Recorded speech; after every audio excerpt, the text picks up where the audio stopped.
Here I have my 70 Impala. I'm restoring it, so I want to paint it a nice dark blue. In the meantime, I need to do some body work on here, so I'm going to show you a couple of tips that I have.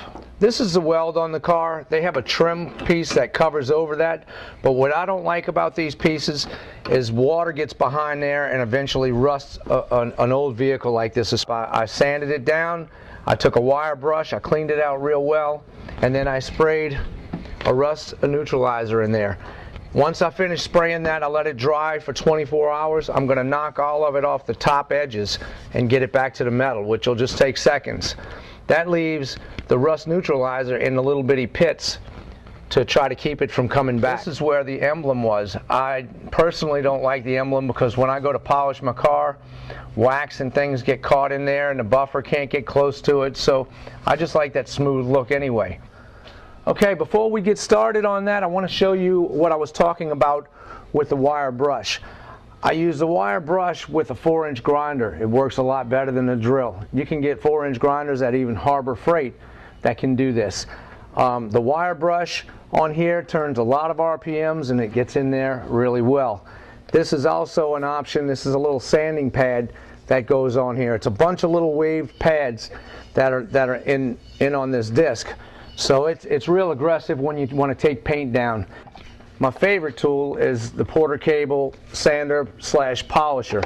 This is a perfect alternative for you if you don't have a compressor and a DA sander. It moves in an orbital action and it spins. You can take and put an 80 grit sandpaper to start on this and get this ready, and that's what we're going to do right now.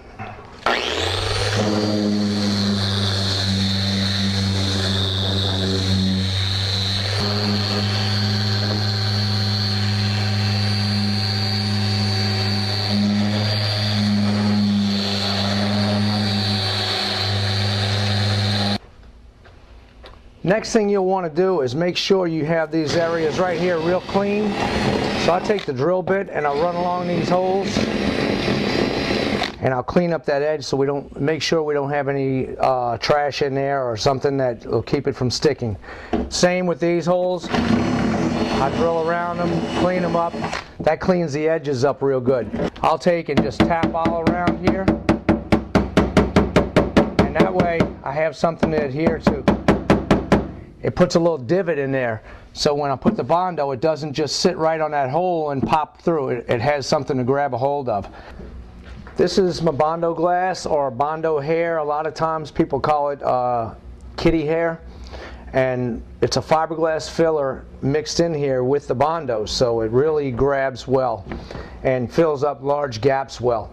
Okay, I'm going to take this and put it on a board that's slick. You don't want something that's porous. Always wear gloves, and of course have a good spreader handy. When you take it, I like to mix it up real well in the container, and when I get it out, I'll put it on a board and I'll mix it up real well before I put the hardener in there, because I want it to be able to mix fast.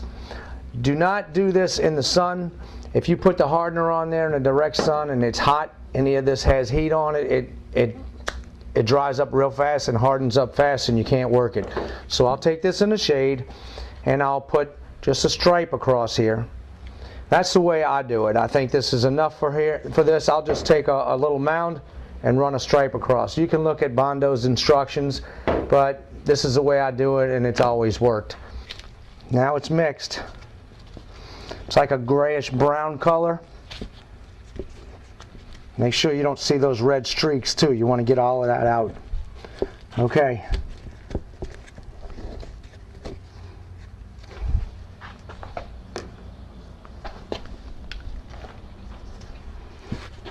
I'll get my spreader and I'll just fill it up. I'm going to fill up as much as I can in here. I don't care if it mounds over or not, because I can always knock it down.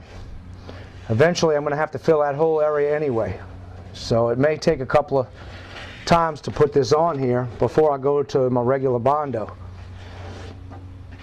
I just like to get enough to work, and once I have enough to work it, I use it. If you put too much, it's going to dry up too fast on you and you're not going to be able get it all on there, it's going to harden up on your pallet, on here, or on the vehicle before you can get it all done. So I'm not really concerned about what gets on the other parts of my car. I've got to sand the whole car down to paint it anyway. After about 10 minutes, this is dry enough to sand it down a little bit and then get another coat on here. What I'll do is I take a spreader, a Bondo spreader, and I put my sandpaper on that. Now I have a good surface, a good flat surface to sand on. And I get an old piece of sandpaper at first because I just want to knock off the tackiness of this. When you take and hit it a little bit with that, it'll gum up a little bit on your sander if you're using the power sander. So I'll take it and knock it down a little bit, and then I'll get the power sander and that Porter cable that I have, and I'll knock this down.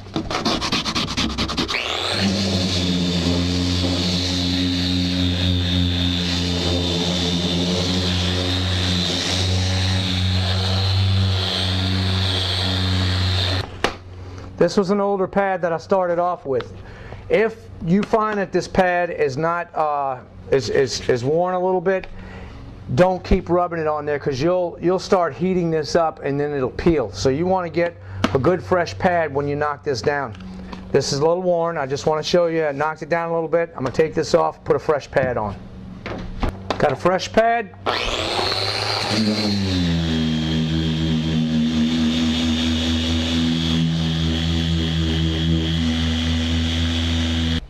Well, that's it for now. Check out my next video using body filler part 2.